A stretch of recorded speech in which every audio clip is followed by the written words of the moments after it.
Selamat sejahtera kepada Madam Wahidah dan rakan-rakan sekalian.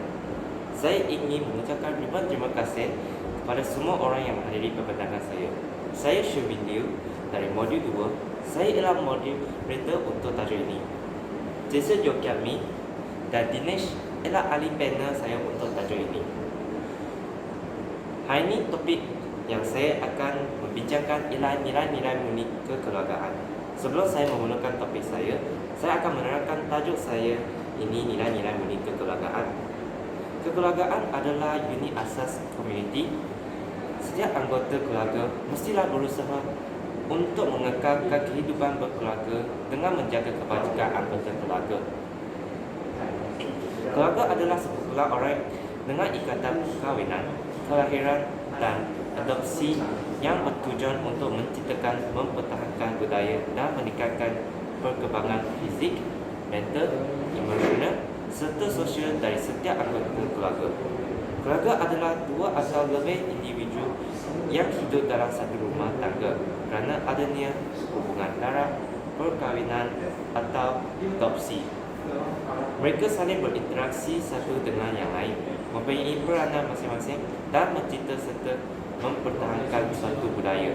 Keluarga merupakan unit terkecil dari masyarakat yang terdiri dari kepala keluarga dan beberapa orang yang berkumpul dan tinggal di satu tempat di bawah satu atap dalam keadaan saling. Namun begitu, kebanyakan ibu bapa tidak tahu cara-cara mendidik anak-anak menjadi orang yang cemerlang. Jadi, ahli panel saya, Yokyami, akan membincangkan nilai murni kekeluargaan untuk peranan ibu bapa dalam membentuk untuk anak-anak.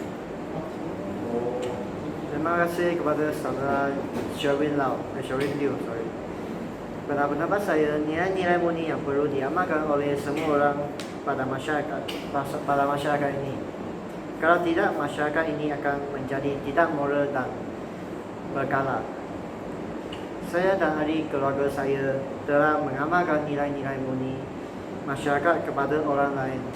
Terdapat beberapa nilai murni yang perlu diamalkan oleh ibu bapa semasa membentuk nilai murni dalam keluarga. Antara nilai-nilai ialah nilai bertanggungjawab. Ibu bapa perlulah melaksanakan kewajipan dengan memberi didikan moral kepada anak-anak mereka. Ibu bapa juga memikul tugas sebagai seorang pemimpin dan mengarah anak-anak mereka mencapai kejayaan. Selain itu, ibu bapa juga perlulah mengamalkan nilai toleransi terhadap anak-anak. Dengan ini, ibu bapa perlulah bertolak ansur antara satu sama lain semasa melakukan sesuatu perkara dan mengawal emosi diri dalam pendidikan kepada anak-anak. Di samping itu, ibu bapa perlulah mempunyai harga diri dan mengetahui cara memulia dan menjaga maruah diri dalam atau di luar keluarga agar mereka dapat menjadi idol kepada anak-anak. Tambahan pula, ibu bapa perlu mengamalkan nilai bertanggungjawab terhadap ahli keluarga.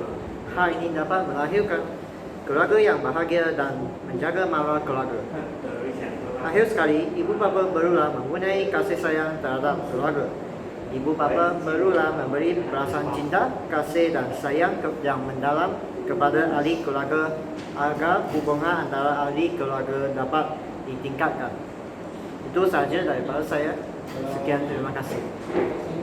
Terima kasih Yokyami menjelaskan tentang nilai-nilai murni dalam kekeluargaan untuk membentuk anak-anak sebagai anak yang bertanggungjawab dan berdisiplin. Bukan sahaja anak-anak, ibu bapa juga membentuk nilai harga diri dan kasih sayang terhadap keluarga. Dengan nilai-nilai murni ini, anak-anak dan ibu bapa akan membentuk sikap yang baik seperti bertanggungjawab dan berdisiplin. Semua orang akan menjadikan mereka sebagai contoh yang baik dan akan mengharumkan nama keluarga mereka. Tanpa nilai murni, ibu bapa tidak akan mendidik anak-anak mereka menjadi seorang yang berjaya dan akan menghadapi pelbagai masalah pada masa depan mereka. Namun begitu, sebagai ibu bapa yang kekurangan pengalaman mendidik anak, bagaimanakah ibu bapa dapat membentuk anak-anak yang bermoral? Selain itu, jenis anak lelaki Sri Kantan akan membincangkan tentang peranan ibu bapa dalam membentuk anak-anak. Selamat sejahtera, saya Dinesh Analaki Siriganda. Saya dari Praktikum MD12. Sebagai pembuka tirai perbincangan, peranan ibu bapa dalam membentuk nilai murni dalam kalangan anak-anak adalah sangat penting supaya dapat mewujudkan sahsia dan jati diri yang utuh. Hal ini dikatakan demikian kerana supaya dapat mewujudkan sahsia dan jati diri yang utuh. Contohnya, mereka boleh mengamalkan nilai murni dalam kehidupan seharian. Selain itu, ibu bapa haruslah menerapkan kasih sayang dalam diri anak-anak supaya mereka tidak berasa tersisih. Buktinya, mereka boleh meluangkan masa terhadap anak-anak untuk menyediakan peluang berkongsi masalah yang dihadapinya. Melihat dari perspektif lain, ibu bapa hendaklah menerapkan didikan agama dan moral dalam kalangan anak-anak. Hal ini dikatakan demikian kerana keimanan yang lemah dan dapat membezakan antara dengan intan dengan permata. Dengan ini, mereka dapat melahirkan kesedaran yang kuat terhadap pengamalan nilai murni dalam kalangan anak-anak. Di samping itu, ibu bapa haruslah mengawasi gerak-gerik anak-anak supaya dapat membina seseorang yang bersahsiat tinggi. Contohnya, mereka boleh mengesan kelakuan anak-anak apabila berlakunya perubahan. Keadaan ini pasti dapat membantu ibu bapa untuk mengukur nilai-nilai murni dalam kalangan anak-anak.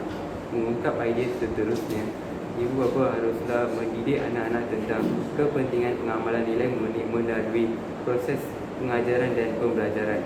Contohnya, mereka boleh memberi penerangan kepada anak-anak tentang pengamalan nilai murni menggunakan buku cerita, jurnal, ensiklopedia dan sebagainya. Dengan ini, anak-anak dapat meneruskan dan menggalakkan anak-anak untuk menyertai aktiviti kemasyarakatan. Hal ini dikatakan demikian kerana aktiviti tersebut dapat membina sikap bekerjasama antara satu sama lain. Contohnya, mereka boleh menyertai dalam aktiviti gotong royong supaya dapat membentuk sikap yang mulia. Keadaan ini pasti dapat mewujudkan hubungan silaturahim dan mengelakkan berlakunya perselisihan faham antara satu sama lain. Mereka dapat mengulurkan pelbagai sumbangan sama ada dari segi fizikal dan juga sokongan. Jika ditinjau dari perspektif yang berbeza, ibu bapa juga haruslah menjaga keharmonian rumah tangga. Hal ini kerana keharmonian rumah tangga mewujudkan sebuah keluarga yang bahagia dan mengekalkan nilai murni dalam kalangan anak-anak. Jelaslah di sini bahawa pertelingkahan dan perbalahan antara ahli keluarga dapat dielakkan dengan membentuk pelbagai nilai murni, terutamanya nilai toleransi dan nilai kasih sayang dalam kalangan anak-anak. Sebagai kesimpulannya, ibu bapa hendaklah memainkan peranan yang afdal dalam membentuk nilai murni dalam kalangan anak-anak. Mereka haruslah mendidik anak-anak dalam membina sikap yang baik sejak kecil lagi, seperti menutur bulai biara daripada rebuhnya. Sesungguhnya, peribahasa sesat dahulu pendapatan sesat kemudian tidak berguna sewajarnya menjadi panduan kepada ibu bapa. Secara konklusinya, memang tidak dapat dinafikan bahawa pengamalan nilai murni merupakan peranan ibu bapa dalam membentuk cahaya mata yang untuk menjadi insan yang cemerlang. Terima kasih saudara Dinesh Analaki Siriganda. Dengan ini, sahsia anak-anak akan dapat dibentuk dengan seputar dan juga akan dapat membuat refleksi diri sendiri dan membentuk peribadi yang lebih baik. Namun begitu, bukan semua ibu bapa akan mengikut nasihat-nasihat yang diberi oleh saudara Dinesh dan mereka tidak mempedulikannya. Kebanyakan ibu bapa menghadapi pelbagai cabaran dan halangan dalam membentuk nilai-nilai murni kepada anak-anak. Selain itu, saudara Yogyami akan membincangkan tentang halangan dan cabaran ibu bapa dalam membentuk nilai-nilai murni kepada anak-anak. Salam sejahtera, saya merupakan ahli panel 3. Nama saya Yo Kian Ling dari Praktikum MD15. Dalam proses ibu bapa membentuk nilai murni dalam keluarga akan menghadapi berbagai cabaran dan halangan. Antara cabaran dan halangan dalam membentuk nilai-nilai murni kepada anak-anak ialah ibu bapa kurang memberi prihatin kepada anak-anak. Hal ini akan menyebabkan anak-anak berasa hubungan mereka dengan ibu bapa telah dijauhkan. Oleh itu, anak-anak yang menghadapi masalah tidak akan memberitahu ibu bapa mereka kerana mereka kurang pengalaman dalam komunikasi dengan ibu bapa.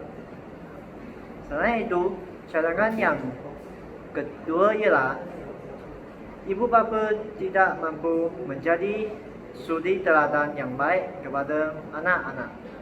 Hal ini disebabkan ibu bapa terlalu sibuk dengan kerja mereka. Apabila kerja mereka yang diberi oleh majikan terlalu banyak, mereka akan menjadi stres. Kadang-kadang mereka akan menggunakan emosi yang tidak baik terhadap anak-anak mereka lagi sebab mereka terlalu stres. Di samping itu, ibu bapa memberi didikan moral dan agama yang tidak mencukupi kepada anak-anak. Hal ini amat penting dalam membentuk dan mendidik mereka untuk menjadi insan yang soleh soleha. Ibu bapa ialah contoh yang paling utama dalam hak Allah dan penghayatan nilai murni oleh yang demikian. Anak-anak juga tidak tahu berdisiplin bagi kelakuan mereka. Perkara ini disebabkan anak-anak terpengaruhi dengan rakan-rakan sebaya di sekolah kerana mereka tidak dapat membezakan perkara-perkara tersebut. Anak-anak akan mendengar sahaja apa yang kawan cakap. Demikianlah cadangan-cadangan dan halangan-halangan ibu bapa dalam membentuk nilai murni kepada anak-anak. Itulah semua pendapat saya. Sekian. Terima kasih sekali lagi kepada saudara Yokyakmi tentang cabaran dan halangan ibu bapa dalam membentuk nilai-nilai murni kepada anak-anak. Ibu bapa haruslah berwaspada kepada kesilapan yang dibuat oleh mereka. Jikalau ibu bapa tidak mempedulikan ini, nescayalah anak-anak akan terpengaruhi oleh rakan sebaya yang jahat dan tidak mempedulikan ibu bapa, nasihat ibu bapa mereka. Dalam konklusinya, Malaysia merupakan negara yang indah di mata duit serta mempunyai masyarakat yang berbirangkau. Akan kelihatan buruk sekiranya gejala sosial dalam kalangan masyarakat masih belum dibentuk. Bak kata pepatah Melayu, kerana nilai setitik, rosak susu sebelaga. Oleh itu, peranan semua pihak harus dimainkan, terutamanya peranan semua pihak harus dimainkan. Peranan ibu bapa kerana mereka lah yang mencorak kepribadian golongan muda kontemporari ini. Kerana bagaimana acuan, begitulah kuenya. Anak-anak diberikan kain putih yang perlu dicorakkan dengan sempurna agar kelihatan cantik dan elok dipandang mata. Maka bersama-samalah kita berganding bahu menyahut cabaran dengan mengemblengkan tenaga membentuk sasiat anak-anak muda agar mereka membawa kegemilangan negara di mata dunia satu hari nanti. Terima kasih.